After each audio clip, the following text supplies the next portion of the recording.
Mogen wij misschien vragen wat u aan het doen bent? Alpaca-wol aan het handspinnen tot 3 jaar.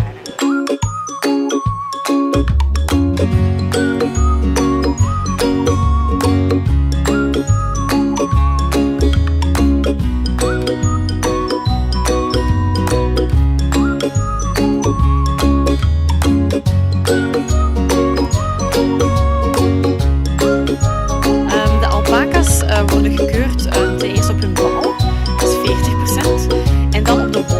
Want het is een wolproducerend dier, dus het gaat eigenlijk om de kwaliteit van de wol.